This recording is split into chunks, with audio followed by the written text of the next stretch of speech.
ਵਾਹਿਗੁਰੂ ਜੀ ਕਾ ਖਾਲਸਾ, ਵਾਹਿਗੁਰੂ ਜੀ ਕੀ ਫਤਿਹ। ਗੁਰਬਾਣੀ ਦੇ ਅਦਬ ਦੇ ਸੰਬੰਧ ਵਿੱਚ, ਸਤਿਕਾਰ ਦੇ ਸੰਬੰਧ ਵਿੱਚ ਜੋ ਬਚਨ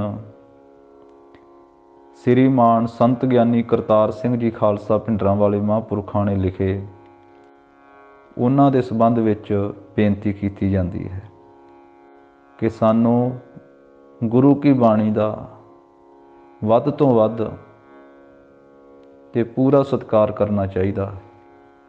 ਸਭ ਤੋਂ ਵੱਧ ਗੁਰੂ ਕੀ ਬਾਣੀ ਦਾ ਸਤਿਕਾਰ ਕਰਨਾ ਚਾਹੀਦਾ ਹੈ। ਗੁਰਬਾਣੀ ਦੇ ਅਦਬ ਦੇ ਸੰਬੰਧ ਵਿੱਚ ਮਹਾਂਪੁਰਖਾਂ ਨੇ ਬਚਨ ਲਿਖੇ, ਆਪ ਜੀ ਨੇ ਪ੍ਰੇਮ ਨਾਲ ਸਰਵਣ ਕਰਨ ਦੀ ਕਿਰਪਾਲਤਾ ਕਰਨੀ। ਗੁਰਬਾਣੀ ਦਾ ਅਦਬ। ਬਾਣੀ ਗੁਰੂ, ਗੁਰੂ ਹੈ ਬਾਣੀ, ਵਿੱਚ ਬਾਣੀ ਅੰਮ੍ਰਿਤ ਸਾਰੇ। ਜਗਤ ਜਲੰਦੇ ਦੀ ਰੱਖਿਆ, ਈਰਖਾ ਵਿਕਾਰਾਂ, ਗਰਭ ਤੇ ਨਰਕ ਦੀ ਅੱਗ ਵਿੱਚ ਸੜ ਭੁੱਜ ਤੇ ਤਪ ਰਹੇ ਹਿਰਦਿਆਂ ਨੂੰ ਠਾਰਨ ਵਾਸਤੇ,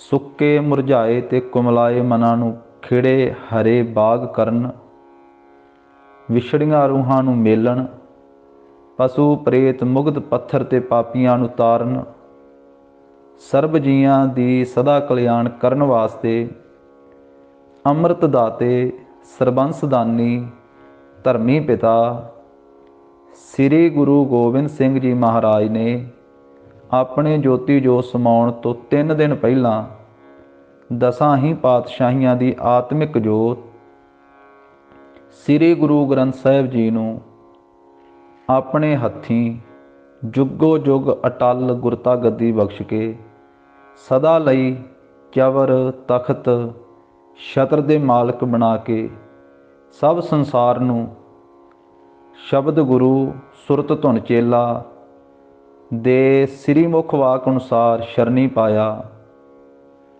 ਅਗਿਆਨ ਭਰਮ ਜ਼ੁਲਮ ਤੇ ਵਹਿਮ ਦੇ ਹਨੇਰੇ ਨੂੰ ਸਦਾ ਦੂਰ ਕਰਨ ਲਈ ਗੁਰਬਾਣੀ ਇਸ ਜਗ ਮਹਿ ਚਾਨਣ ਕਰਮ ਵਸੈ ਮਨ ਆਏ, ਸਭ ਚਿੰਤਾ ਸੋਗ ਮੇਟਣ ਨੂੰ ਧੁਰ ਕੀ ਬਾਣੀ ਆਈ, ਤਿਨ ਸਗਲੀ ਚਿੰਤ ਮਿਟਾਈ।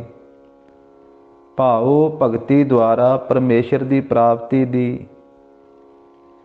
ਪ੍ਰਾਪਤੀ ਦਾ ਸਿੱਧਾ ਰਾਹ ਦੱਸਣ ਵਾਲੇ ਗੁਰੂ ਕੇ ਬਚਨ। ਸਤਿਗੁਰ ਬਚਨ ਬਚਨ ਹੈ ਸਤਿਗੁਰ, ਪਾਦਰ ਮੁਕਤ ਜਨਾਵੈ ਗੋ। ਸੋ ਗੁਰਬਾਣੀ ਨੂੰ ਸਤਿਗੁਰੂ ਜੀ ਨੇ ਅਕਾਲ ਪੁਰਖ ਦਾ ਸਰੂਪ ਕਿਹਾ ਹੈ। ਸਤਿਗੁਰ ਕੀ ਬਾਣੀ ਸਤ ਸਰੂਪ ਹੈ, ਗੁਰਬਾਣੀ ਬਣੀ ਹੈ। ਜੋ ਗੁਰੂ ਸ਼ਬਦ ਹੈ, ਇਹ ਲੋਕ ਪ੍ਰਲੋਕ ਸੰਗ ਸਹਾਈ, ਜਤ ਕਤ ਮੋਹਿ ਰਖਵਾਲੇ। ਗੁਰ ਕਾ ਸ਼ਬਦ ਰਖਵਾਰੇ, ਚੌਕੀ ਚੌਗਿਰਦ ਹਮਾਰੇ। ਜਿਸ ਗੁਰ ਸ਼ਬਦ ਦੀ ਵਿਚਾਰ ਕਰਨ ਤੋਂ ਬਿਨਾਂ ਮੁਕਤ ਨਹੀਂ ਹੋਈਦਾ ਹੈ, ਡਿਠੈ ਮੁਕਤ ਨਾ ਹੋਵਈ, ਜਿਚਰ ਸ਼ਬਦ ਨਾ ਕਰੇ ਵਿਚਾਰ। ਜਿਸ ਦੀ ਵਿਚਾਰ ਕਰਕੇ ਉਸ ਹੁਕਮ ਅਨੁਸਾਰ ਚੱਲਣ ਤੋਂ ਗੁਰਮੁਖਾਂ ਦਾ ਸਰੂਪ ਰੂਪੀ ਘਰ ਵਿੱਚ ਨਿਵਾਸ ਹੁੰਦਾ ਹੈ। ਬਾਣੀ ਬਿਰਲੋ ਵਿਚਾਰ ਸੀ ਜੇ ਕੋ ਗੁਰਮੁਖ ਹੋਏ, ਇਹ ਬਾਣੀ ਮਹਾਪੁਰਖ ਕੀ ਨਿਜ ਘਰ ਵਾਸਾ ਹੋਏ। ਜਿਸ ਸੱਚੀ ਬਾਣੀ ਧੁਰ ਕੀ ਬਾਣੀ, ਬਾਣੀਆਂ ਸਿਰ ਬਾਣੀ, ਮਹਾਪੁਰਖਾਂ ਦੀ ਬਾਣੀ ਗੁਰੂ ਕੀ ਬਾਣੀ। ਬਾਣੀ ਮੰਤਰ ਮਹਾਪੁਰਖਨ ਕੀ ਮਨਹਿ ਉਤਾਰਨ ਮਾਨ ਕਉ, ਭਗਤ ਜਨਾ ਕੀ ਊਤਮ ਬਾਣੀ ਗਾਵਹਿ ਅਕਥ ਕਥਾ ਨਿਤ ਨਿਆਰੀ। ਸੁਰ ਨਰ ਤਿਨ ਕੀ ਬਾਣੀ ਗਾਵਹਿ ਕੋਇ ਨਾ ਮੇਟੈ ਭਾਈ। ਬਾਣੀ ਦਾ ਅਦਬ ਤੇ ਸਤਿਕਾਰ ਆਪ ਸਤਿਗੁਰਾਂ ਨੇ ਸਾਰੇ ਸਰੂਪਾਂ ਵਿੱਚ ਇਸ ਪ੍ਰਕਾਰ ਕੀਤਾ ਹੈ। ਸਤਿਗੁਰੂ ਨਾਨਕ ਦੇਵ ਜੀ ਤੋਂ ਸਿੱਧਾ ਨੇ ਗੋਸ਼ਟ ਸਮੇਂ ਪੁੱਛਿਆ ਸੀ, ਤੇਰਾ ਕਵਣ ਗੁਰੂ ਜਿਸ ਕਾ ਤੂੰ ਚੇਲਾ। ਉੱਤਰ ਦਿੱਤਾ, ਸ਼ਬਦ ਗੁਰੂ ਸੁਰਤ ਧੁਨ ਚੇਲਾ। ਗੁਰ ਸੰਗਤ ਬਾਣੀ ਬਿਨਾ ਦੂਜੀ ਓਟ ਨਹੀਂ ਹੈ ਰਾਈ। ਵਾਰ ਪਹਿਲੀ, ਪੌੜੀ 42, ਭਾਈ ਗੁਰਦਾਸ ਸਾਹਿਬ ਜੀ। ਦੂਜੇ ਪਾਤਸ਼ਾਹ ਜੀ ਬਾਰੇ ਉਚਾਰਿਆ, ਨਾਨਕ ਨਾਮ ਨਿਰੰਜਨ ਜਾਣਿਓ, ਕੀਨੀ ਭਗਤ ਪ੍ਰੇਮ ਲਿਵ ਲਾਈ, ਤਾਤੇ ਅੰਗਦ ਅੰਗ ਸੰਗ ਭਇਓ ਸਾਇਰ, ਤਿਨ ਸ਼ਬਦ ਸੁਰਤ ਕੀ ਨੀਵ ਰਖਾਈ।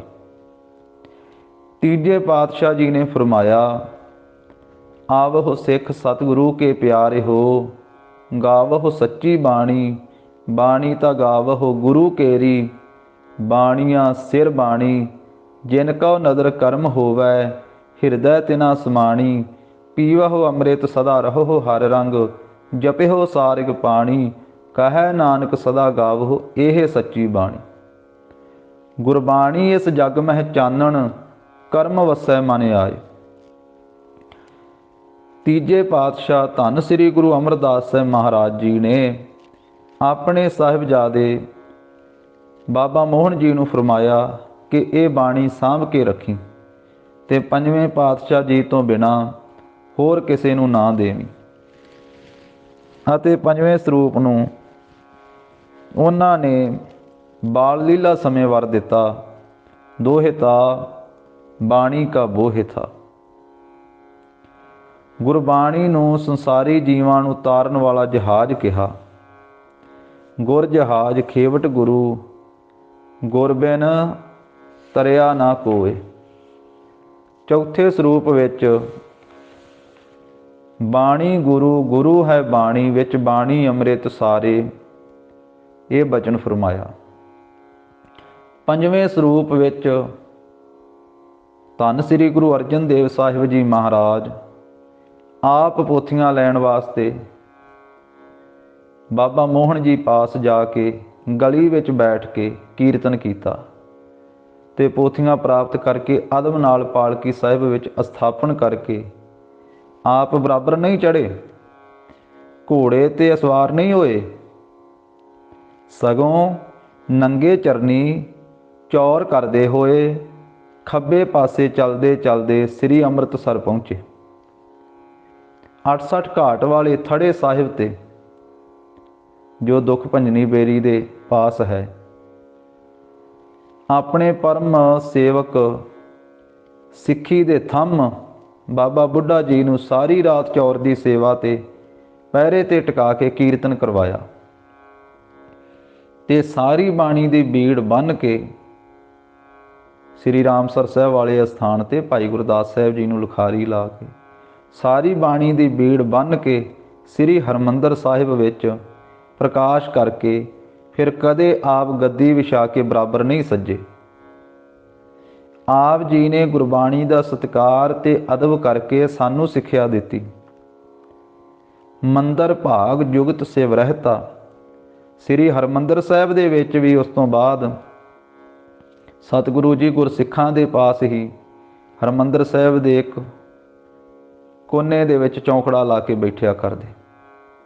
ਮੰਦਰ ਭਾਗ ਜੁਗਤ ਸਿਵ ਰਹਿਤਾ।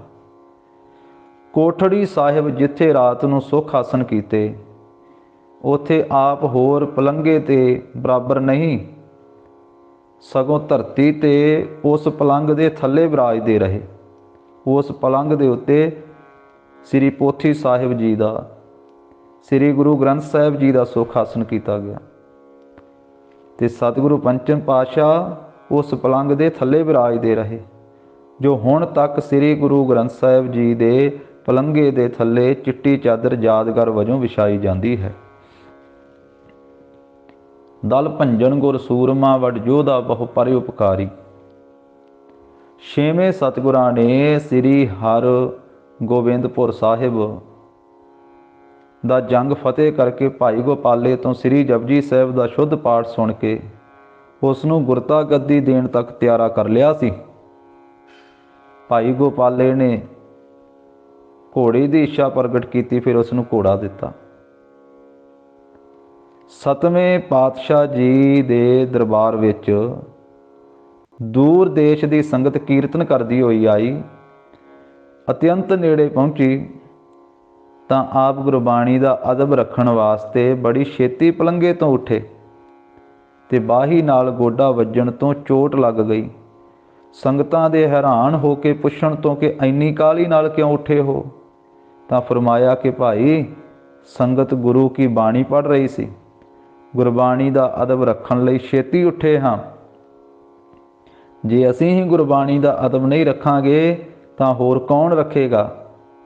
ਬਚਨ ਕੀਤੇ, ਜਿਨ ਭੈ ਅਦਬ ਨਾ ਬਾਣੀ ਧਾਰਾ, ਜਾਨੋ ਸੋ ਸਿੱਖ ਨਹੀਂ ਹਮਾਰਾ।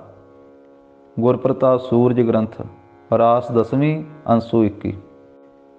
ਆਪ ਜੀ ਦਾ ਬੜਾ ਚਤਰ ਸਿਆਣਾ ਸਾਹਿਬਜ਼ਾਦਾ ਸ੍ਰੀ ਰਾਮ ਰਾਏ, ਜਿਸ ਨੂੰ ਹਜ਼ੂਰ ਨੇ ਬਚਨ ਕੀਤਾ ਕਿ ਅਸੀਂ ਤੇਰੀ ਰਸਨਾ ਤੇ ਵਸਾਂਗੇ, ਜੋ ਕਹੇਗਾ ਸੋ ਪੂਰਾ ਹੋਇਆ ਕਰੇਗਾ।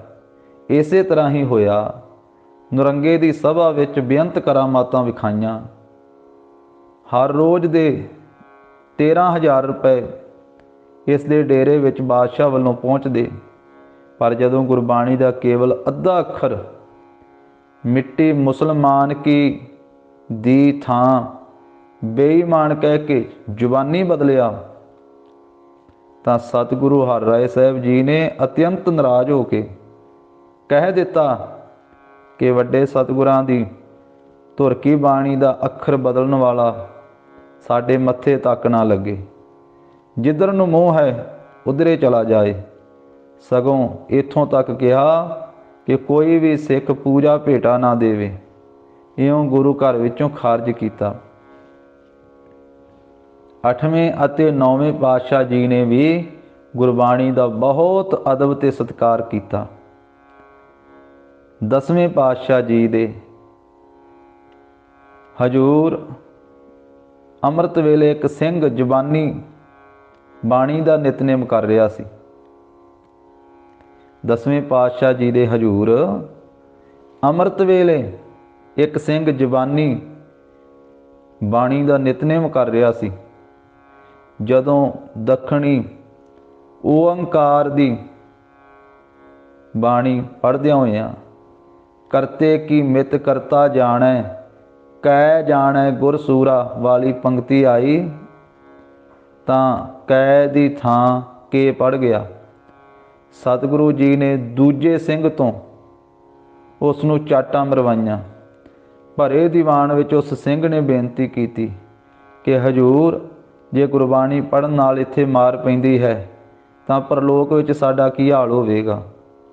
ਮਹਾਰਾਜ ਜੀ ਨੇ ਕਿਹਾ, ਸਿੰਘਾ, ਤੂੰ ਪੰਗਤੀ ਗਲਤ ਪੜ੍ਹ ਰਿਹਾ ਸੀ, ਜਿਸ ਕਰਕੇ ਅਰਥ ਦਾ ਅਨਰਥ ਕਰ ਰਿਹਾ ਸੀ। ਤੂੰ ਸਾਡੇ ਅੰਗ ਹੀ ਕੱਟ ਰਿਹਾ ਸੈਂ।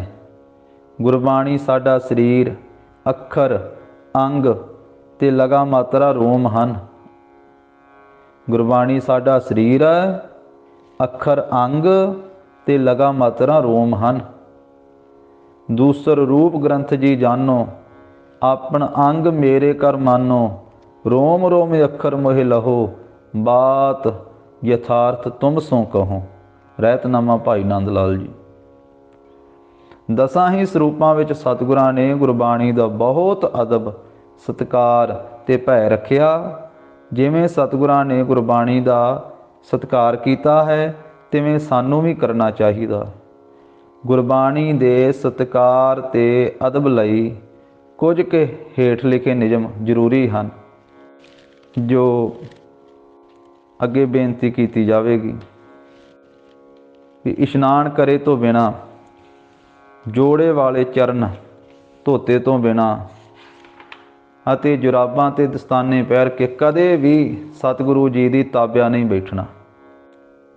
ਕਿ ਜੁਰਾਬਾਂ ਤੇ ਦਸਤਾਨੇ ਪਹਿਰ ਕੇ ਕਦੇ ਵੀ ਸਤਿਗੁਰੂ ਜੀ ਦੀ ਤਾਬਿਆ ਨਹੀਂ ਬੈਠਣਾ ਚਾਹੀਦਾ। ਸਰੀਰ ਦੀ ਅਪਵਿੱਤਰਤਾ ਹੋਣ ਤੇ ਸਣੇ ਕੇਸੀ ਇਸ਼ਨਾਨ ਕਰਕੇ, ਧੋਤੇ ਹੋਏ ਕੱਪੜੇ ਪਹਿਰ ਕੇ, ਜਪਜੀ ਸਾਹਿਬ ਦਾ ਪਾਠ ਕਰਕੇ ਤੇ ਅਰਦਾਸ ਕਰਕੇ ਤਾਬਿਆ ਜਾਣਾ ਚਾਹੀਦਾ ਹੈ। ਮੂੰਹ, ਪੈਰ, ਕਛਹਿਰੇ ਆਦਿ ਨੂੰ ਹੱਥ ਲਾ ਕੇ ਜਾਂ ਖਾਰਸ਼ ਕਰਕੇ ਮਹਾਰਾਜ ਜੀ ਦੇ ਸਰੂਪ, ਪੋਥੀ ਸਾਹਿਬ ਤੇ ਗੁਟਕੇ ਸਾਹਿਬ ਨੂੰ ਹੱਥ ਨਹੀਂ ਲਾਉਣਾ ਚਾਹੀਦਾ। ਤਾਬਿਆ ਬੈਠਿਆਂ ਇਲਾਇਚੀ, ਮਿਸ਼ਰੀ ਆਦਿ ਨਹੀਂ ਖਾਣੀ ਚਾਹੀਦੀ। ਆਪਣੇ ਥੱਲੇ ਗੱਦੀ ਨਹੀਂ ਵਿਛਾਉਣੀ ਚਾਹੀਦੀ। ਚੌਂਕੜੀ ਮਾਰ ਕੇ ਮੰਜੀ ਸਾਹਿਬ ਤੋਂ ਪਿਛਾਂਹ ਹਟ ਕੇ ਬੈਠਣਾ ਚਾਹੀਦਾ ਹੈ ਆਪਣੇ ਆਸਰੇ। ਮਹਾਰਾਜ ਜੀ ਦਾ ਅੰਗ ਸਦਾ ਸੱਜੇ ਹੱਥ ਨਾਲ ਉੱਪਰਲੇ ਪਾਸਿਓਂ ਪਲਟਣਾ ਚਾਹੀਦਾ ਹੈ। ਪੱਤਰਿਆਂ ਨੂੰ ਗਿੱਲੇ, ਮੈਲੇ ਤੇ ਥਿੰਦੇ ਹੱਥ ਨਹੀਂ ਲਾਉਣੇ ਚਾਹੀਦੇ। ਮੰਜੀ ਸਾਹਿਬ ਤੇ ਕੂਣੀ ਨਹੀਂ ਰੱਖਣੀ ਚਾਹੀਦੀ, ਸਦਾ ਆਪਣੇ ਸਹਾਰੇ ਬੈਠਣਾ ਚਾਹੀਦਾ ਹੈ। ਦਸਾਂ ਹੀ ਸਤਿਗੁਰਾਂ ਦੀ ਆਤਮਿਕ ਜੋਤ ਸ੍ਰੀ ਗੁਰੂ ਗ੍ਰੰਥ ਸਾਹਿਬ ਜੀ ਪ੍ਰਤੱਖ ਵਿਰਾਜ ਰਹੇ ਹਨ। ਇਉਂ ਭਾਵਨਾ ਕਰਕੇ ਬਾਣੀ ਦੀ ਆਗਿਆ ਮੰਨਣੀ ਚਾਹੀਦੀ ਹੈ। ਵਾਹਿਗੁਰੂ ਜੀ ਕਾ ਖਾਲਸਾ, ਵਾਹਿਗੁਰੂ ਜੀ ਕੀ ਫਤਿਹ।